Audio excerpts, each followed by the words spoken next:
Hi friends, welcome you all for today's session 1 of HRA Framework. So we are moving to the second unit, second module of our HR Analytics, which is called HR Analytics Framework. Okay, so let's try to understand what do you mean by HRA Framework, HR Analytics Framework. So framework.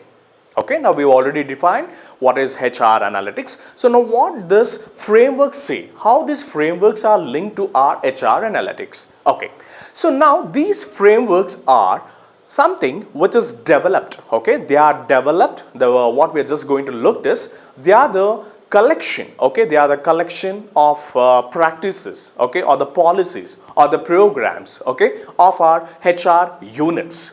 Okay, so what do we mean to understand is frameworks are nothing but the collection of the practices, collection of our HR practices and the programs of our HR functions or the policies of our HR activities or the units. Okay, all these, okay, I mean the practices, the functions or the policies, they all are going to make us to achieve organization objectives. They are going to help you to achieve what? Organization objectives. So remember why we are stressing on this framework is the framework says about how the company is framing, how the company is getting involved, okay? How the management, HR management is getting involved strategically. See, remember, strategically, I am speaking about how these HR functional people, okay, HR personnel managers, how they are getting involved strategically, okay, they are getting involved strategically with all the master plans, okay, all the master plans to develop, okay,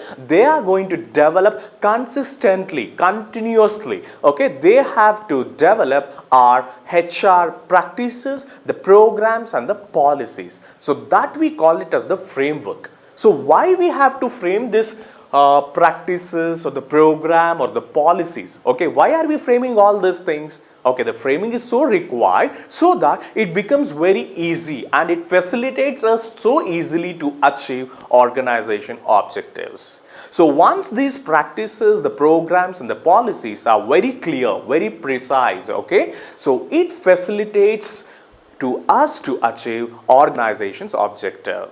Okay, hence I am going to repeat again what do you mean by HRA framework. So here you have HRA framework. So framework speaks about the practices, program and the policies of our HR functions. So what happens is these, okay, HR personnel, so-called HR managers, they are all getting involved, okay, involving themselves in strategically developing a framework, okay, strong framework, a fundamental framework. Okay, the framework includes what? It includes a consistent, aligned way of collecting the practices, programs, the policies of our HR units so that it facilitates us to achieve organization objectives. That's the meaning of HRA framework here. Okay, which is very clear now.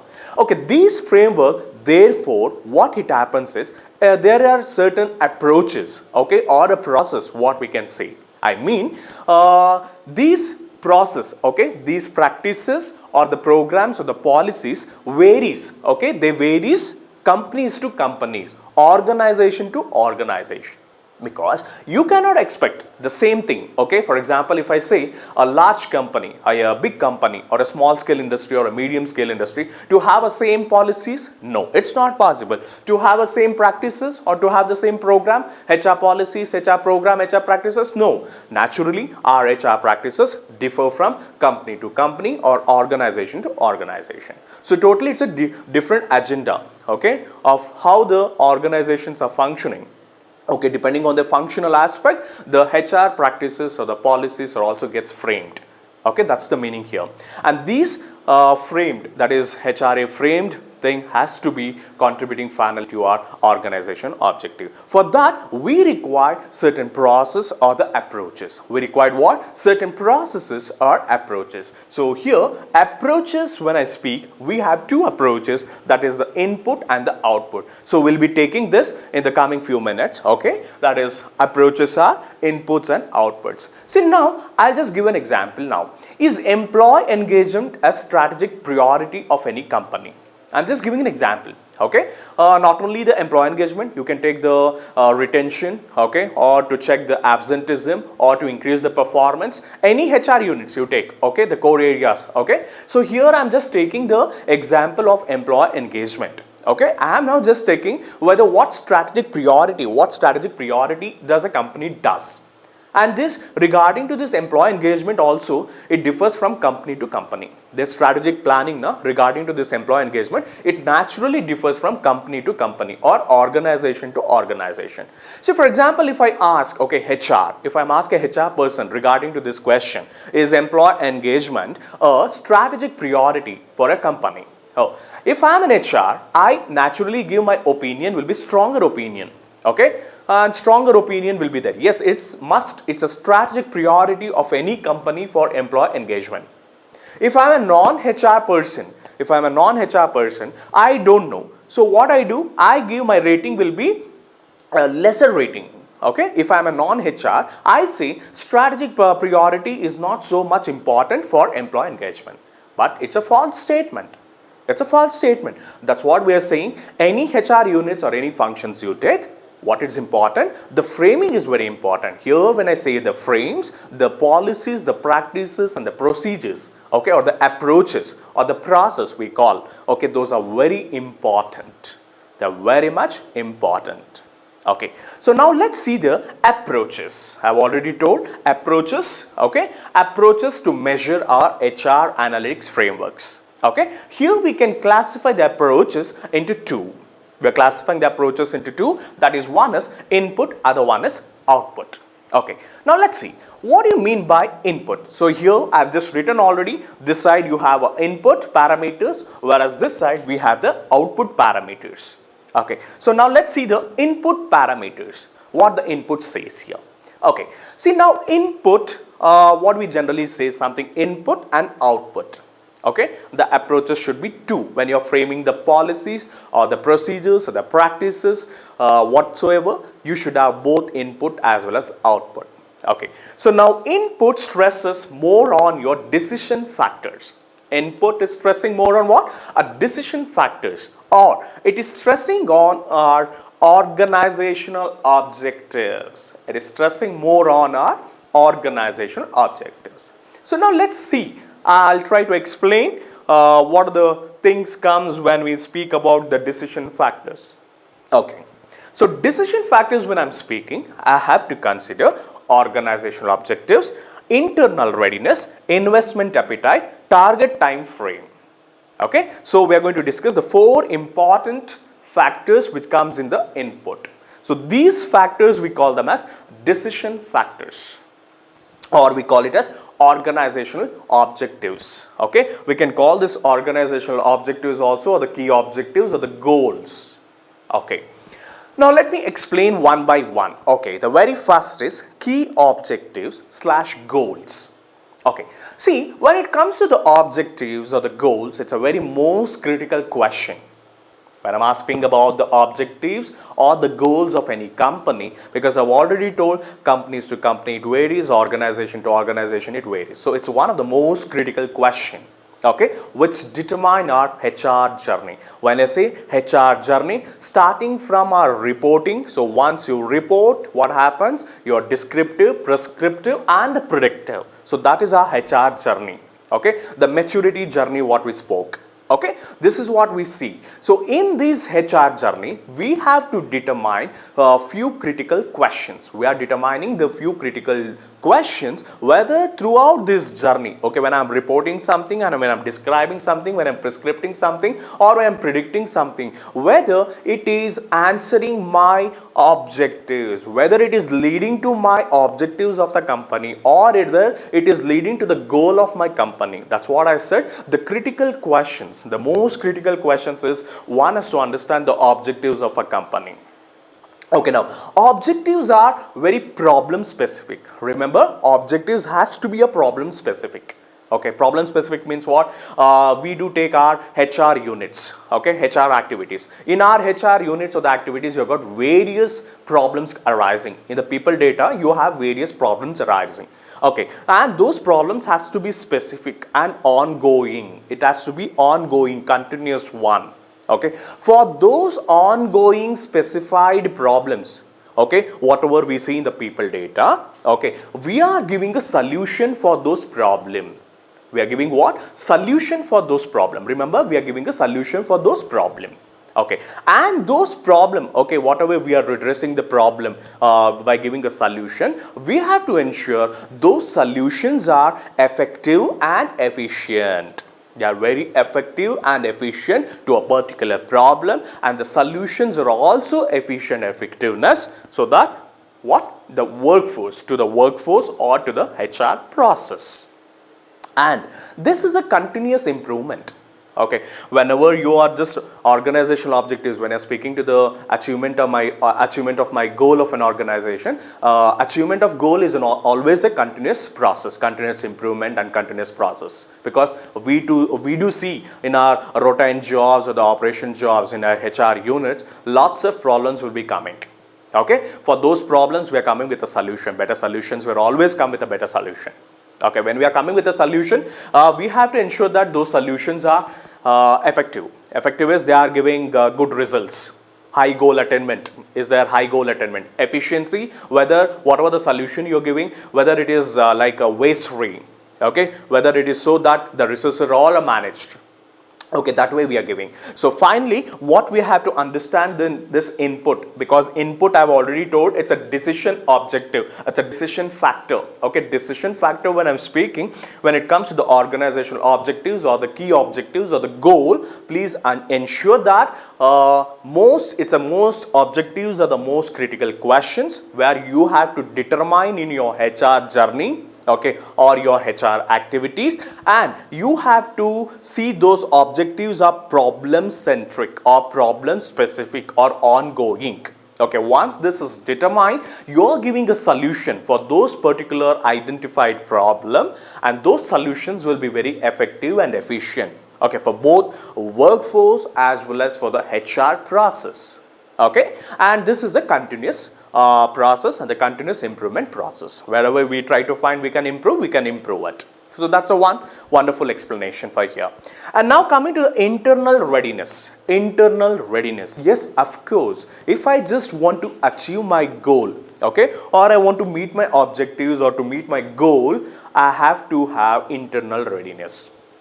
What's this internal readiness? Yes, that's internal readiness is internal competency in terms of my 3 building blocks of HRA.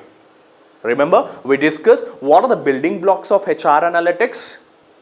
The building blocks of HR analytics are data, technology and competency.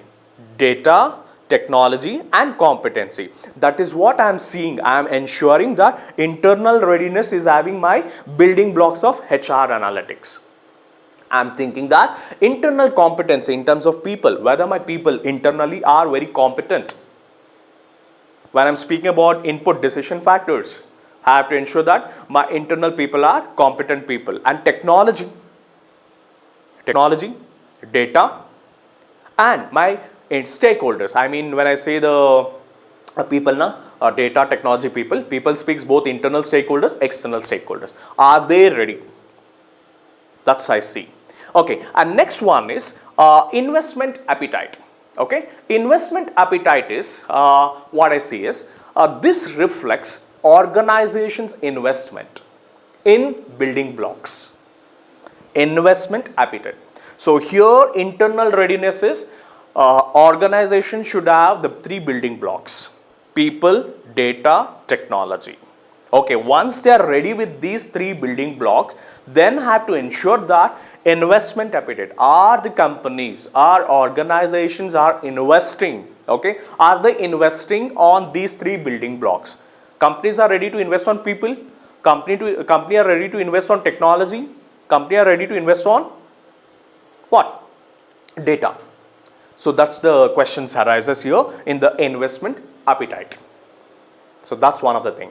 And next one is the target frame, the target time frame. When it comes in the like input, okay, when I'm speaking in terms of input or decision factors, the time is also, the target time frame is very important. And here when I'm speaking with the time, there comes 2 time. One is the short term time and the long term time. Okay, I have to see short term time is for the present problems. Okay, whatever the problems happening in our routine jobs, now operation jobs day to day, when it comes to the picture, those we say the short term time. Okay, for the pressing problems, what we can see, okay, in our operations. Whereas the long term time, it's for our strategic plans. It is for our strategic benefits from going analytics usage. Remember, it's very simple. Short term is for the pressing problem, where the long time is for the strategic. Okay, with the use of your analytic usage, we are making some strategies. That's called the long term time. Okay, so these are the beautiful inputs, okay, when you are framing the practices or the programs or the policies for an HR. There we have to consider the approaches of the process, where we classify the approaches into two, that is input and output. So input speaks regarding to your decision factors, where you have four factors. One is the objectives or the key objectives or the goals, internal readiness, investment appetite, and the target time frame. Okay, hope you understood this input here. Okay, now moving to the output. Okay, now we are moving to output. So output is something, the solutions, outputs, outcomes. Okay, the solution or the scope, what we can say, they are the scope we can tell. Okay, finally, any practices, program, policies are framed to achieve the objectives. Okay, keeping the inputs, and finally we are ensuring that these P's are having the solution, that is the outcome is there, whether the proper solution is there, the scope is there. So now let's see one by one what this the factors coming under the output here. Okay, the very first to take one is the nature / level of analytics. Nature / level of analytics. See, already we know the nature of analytics. We have already discussed in the first module or the first unit. Okay, and the levels of analytics also it's been discussed. Okay, please recall there so that it becomes very helpful for to understand the output here. Okay, so here the nature / levels of analytics speaks regarding to the decisions. Okay, the decisions, what it is related to the nature and the level of analytics that is required in an organization.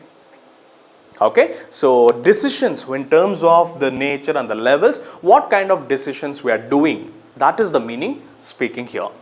Okay, and next come sourcing decision. Sourcing decision is whenever I am just making a decisions, okay, that is decisions regarding to the practices, the program or the policies. When I am making a decision, I have to see that whether they are all related to my in-house. Okay, they are all related to my in-house, and it is going in for whether I am sourcing in-house or I am going for a third party. Whether I am going for a third party support, whether I am going for a third party support, previous. So what I say, the third party support. And next comes the function. Function speaks about what? Function is speaks about your HR functions, your HR unit functions. It speaks about your all from the procurement, okay, till the maintenance, whatever the functions you face now. So all these things comes into the functional aspect, your personal functional aspects, and we have to ensure that in our functional HR units or the activities, whether we are having the solution, whether we are seeing the outcome. Okay, regarding to this practices, program, policies are giving outcome to our functions. And next comes the geographic. Geographic area wise, whether it is like area wise, whether you want to take like geographic like country wise you want to take, okay, you want to make the nation wise, okay, or the state wise or the district wise. So geographical description it gives when it comes to the practices, program and the policies. Okay, so this ends the output. So output speaks the outcome or the solution or the scope. Okay, so here we have to see that what we have to understand is in terms of practices, program and the policies, we are seeing nature level of analytics and the sourcing decision. Okay, whether it is in-house or the third party decision, and the functional aspects, all our HR units functional aspects are meeting a good framework here. And finally the geographic, whether those P's are restricted to any geographical areas here. Okay, so here we are just closing the topic of what? The approaches, input and output. Hope you understood what is input, what is output. So input speaks about the decision factors, whereas output speaks about the solution factors. Okay, now moving on to the next topic, that is HR metrics. So let's see what's the difference between HR analytics and HR metrics. So let's understand what's the difference between HR metrics and HR analytics. Okay, that's a very important topic and a very interesting topic too. Okay, now let's understand, because in the unit 1 or the module 1 already you understood what is HR analytics. Okay, but still we are going to revise in this unit also in HRA framework also. Okay, now it's a new concept, that is HR metrics. Okay, let's understand, because they are also we studied data metric analytics. Data metric analytics. So now what is this HR metrics? See, HR metrics are measurements. We have already said what gets measured gets managed. Okay, so we are measuring all our HR units or the activities or the function, starting from the procurement till the maintenance, what and all comes. Okay, we are measuring those units, those activities. Okay, we are measuring. Okay, and when we are measuring, we try to determine whether those units or the functions are effective and efficiency. There is an effectiveness or efficiency is there in our HR policies, program, practices. That's the meaning of HR metrics. Okay, I'll repeat. Metrics, HR metrics, they are nothing but they are going to measure our HR units, okay, or all our HRPs. Okay, how they are going to measure is in the terms of effectiveness and efficiency. Effectiveness, I've already told, whether those whatever the HRPs now, they are highly attainable, high attainment. Do we get high attainment when we measure in our policies, in our practices, in our programs, in our units? Whereas efficiency is in all our 3 P's, whether they are managed in such a way that we're not wasting any resources there, we're not wasting any units there. That's the meaning. That is how we try to measure, that is efficiency and effectiveness. Okay, next is metrics help compare different data points.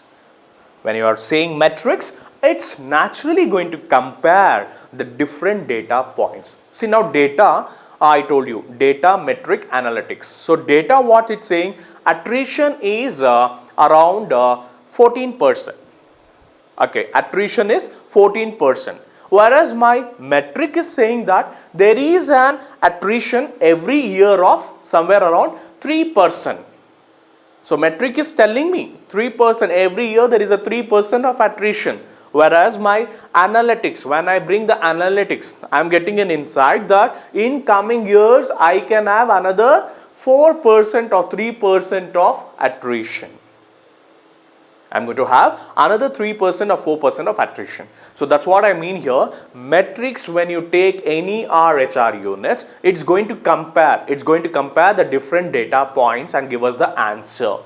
It's going to interpret and going to give us the answer. See, for example, if I just want to give you an example, one more example, okay, let me see, like if the turnover was 5%, last year the turnover is 5% and now it is 7.5%. So now I want to, so what I can see, last year it was 5% and now it is 7.5%. So it has increased by 50%.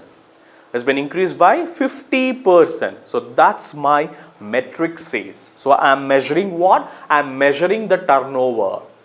Okay, and it is giving me the data. Metrics always gives the accurate there. It's comparingly giving the data points like 5% last year, 7.5% this, and so it is increased by 50%. Like this, we are going to get the compared data points. Okay. See, now remember one more thing, what you have to remember in the metrics is, metrics don't say anything about the cause. Okay, now turnover, Why turnover is happening? No, it doesn't speak. Why attrition is happening? It doesn't speak. Why performance is coming down? It doesn't speak. Why absenteeism is happening? It does not speak any about the causes. Why it is happening? It does not speak. Any HR units you take, what are the problems happening? So it doesn't speak about the cause. It is only going to measure. See, remember, metrics, HR metrics only going to measure the difference between the numbers. At what number it is happening. For example, absenteeism, at what number, at what difference it is happening, or turnover, so what number it is happening. So performance is coming down. So it is only going to give us in the quantitative terms. It is going to give us only in the terms of quantitative numbers. That's it. So no cause explained. Remember that. Okay, while HR metrics, you have to remember one more is they are used. We are using these metrics to measure as well as we are going to track. Why are we measuring? Why? All our HR units or the activities are measured. Why? Because we want to manage. We want to manage our HR units. We want to manage our HR functions. Or we want to manage our practices, program and policies in a very better manner. In a better framed way. That's why we are measuring. So when you are measuring, we are keeping two terms. That is, whether it is giving effectiveness and efficiency. We are saying that efficiency is there, effectiveness is there. So we are tracking. We are tracking the performance. We are tracking the performance. What was last year, what is the present, and what will be the future. Please understand, it's going to give, when you're measuring something, it's going to give us the track of what was last, what is the present, and what will be the future. It is going to explain in such a manner. So HR analytics involving analyze company data to generate predicting. Okay, whereas here that's what I told. Metrics only give you the data. Metrics only give you the data. Whereas HR analytics is going to give you the prediction. It's going to give you the prediction or the future insight. It's going to give you the insight regarding the problems of the people data. It's going to give the insight regarding the people data. Okay. Now let's understand one more is human resource analytics. Okay, let's understand the human resource analytics here. Okay, that's what I'm just making a comparison between HR metrics and HR analytics here. See, now HR analytics is a systematic way of gathering, organizing, you analyzing the people data for a particular business problem, and you're giving a solution. Okay, you're keeping the facts there. That's what you're keeping the metric there. Okay, you're keeping the metric, that is what it is giving. Okay, and for that you are keeping those data. We are coming with a solution. We are coming with a analytics comes with a solution, fact based. Okay, those quantitative based data are kept and we are coming with a solution, so that we try to see that in our analytics how can we improve those HR units. How can I increase my employee performance? How can I stop my attrition? How can I control my quitting of employees thing?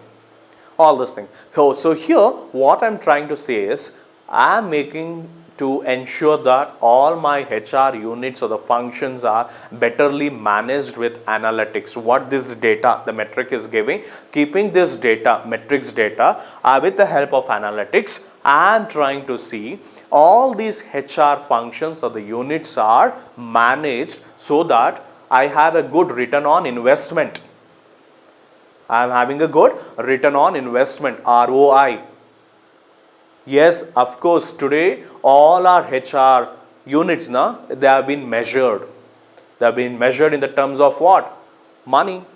Return on investment I have to calculate. Procurement you take, I too calculate. Whether I do take compensation, I do calculate. Integration, yes, of course. Even the maintenance, everything. Okay, we have to do it. So here, to name the very few examples, I take up a very few examples. Employee engagement program. I do measure. That's what I asked in the previous, very beginning. Okay, whether planning, okay, strategic planning is required for a company regarding to the employee engagement. If I am an HR, yes, I say strongly agree. Yes, I have to measure. Employee engagement is very much required. If I'm not an HR and I'm asking this question, then strongly I get a very bad answer. Okay, performance management system, yes, I have to manage there. Okay, and the position description, role clarity, your knowledge, key result areas, key performance areas. Okay, innovative reward, recognition program, employee engagement surveys or satisfaction retention, whatever. I'm just giving an example now. All these things, whenever we take these areas, it's been managed, it's been measured. Okay, keeping the metrics one side and keeping the analytics one side, we are trying to balance it. So we have a metrics and the analytics. Okay, we are trying to manage, that is effectively and efficiently.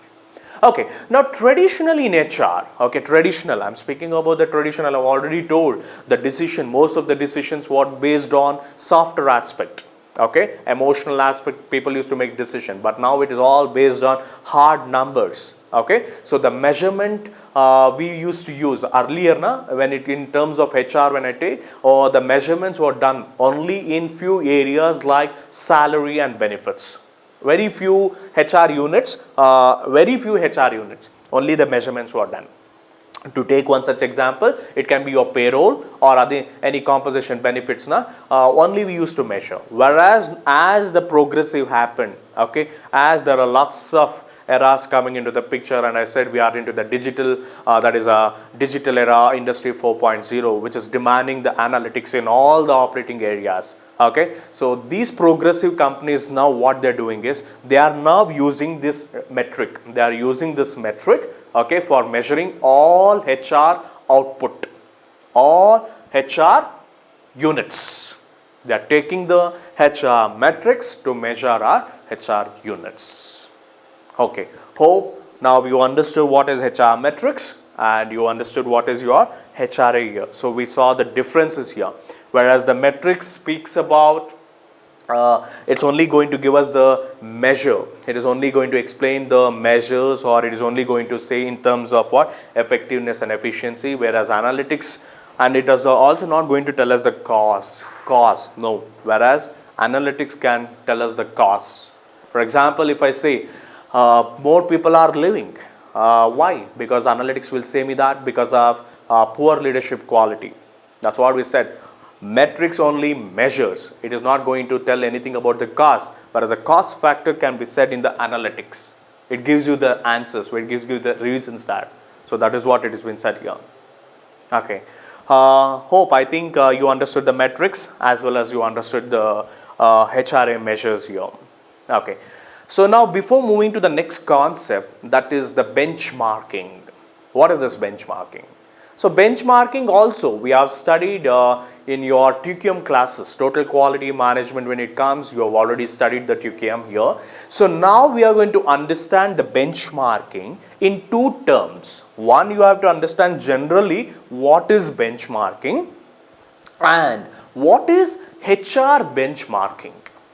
Please try to understand. I'm just making it very clear here. Let's understand the benchmarking concept. Okay, we are understanding the benchmarking concept, that is what is benchmarking, and the second what we are understanding is what is HR benchmarking.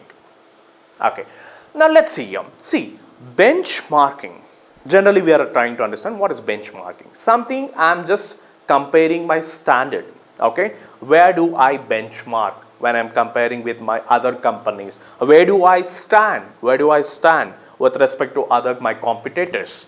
So benchmarking is a structured process. Remember, all our process, most our process are structured. They're systematic, they are structured. Okay, again it is also a structured process to assess. Okay, you are trying to assess one organization performance.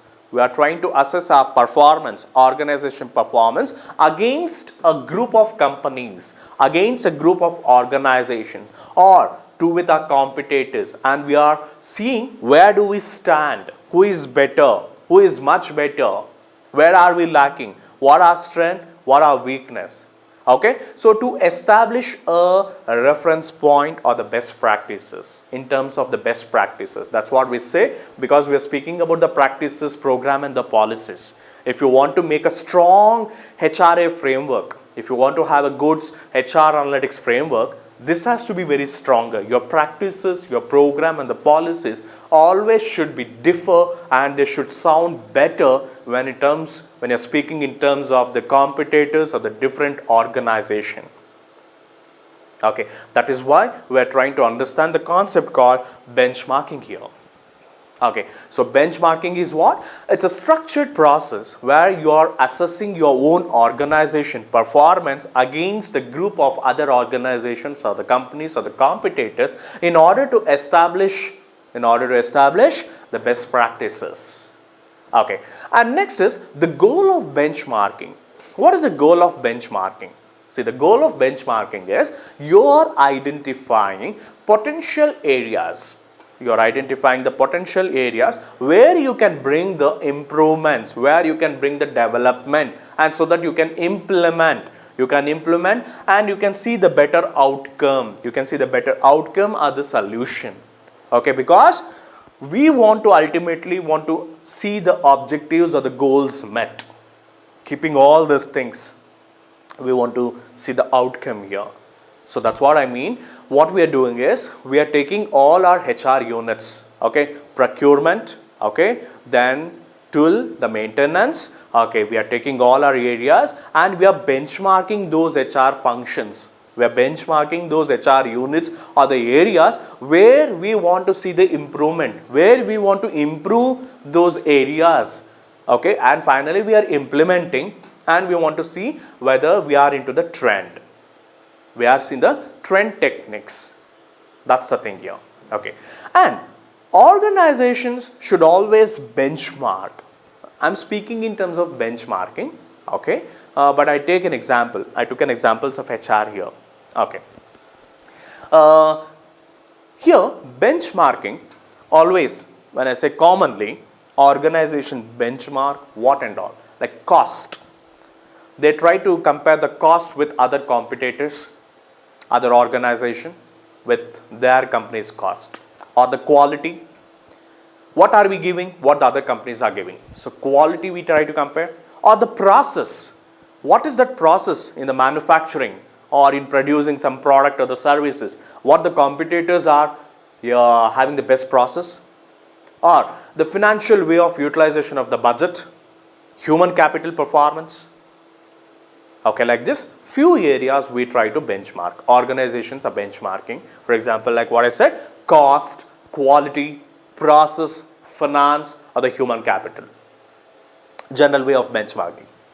Next, organization can also benchmark against, they can also benchmark what? Against the similar industry or the group of industry, or they can also benchmark with the dissimilar industry also, depending on the outcome desired. What is that outcome they are expecting?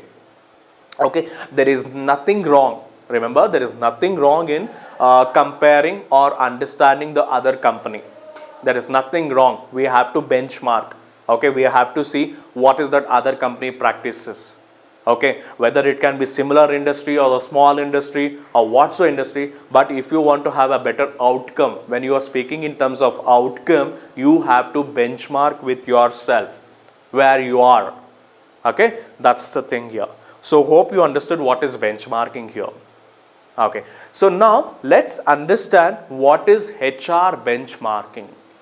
Let's understand what is HR benchmarking. See, now this HR benchmarking, okay, I've already told that generally I was telling that benchmarking is something where you are comparing the process. You are comparing the process of a company, of your company with other company practices, best practices. Here, when it comes to the HR, what we're doing is, it's a process of you trying to collect the data of your HR functions or the units. Okay, and you are trying to compare with the world class of other companies HR practices or HR functions or the units. Okay, and there you try to evaluate your functional aspects or the area aspect, and you say where we stand, where we are standing.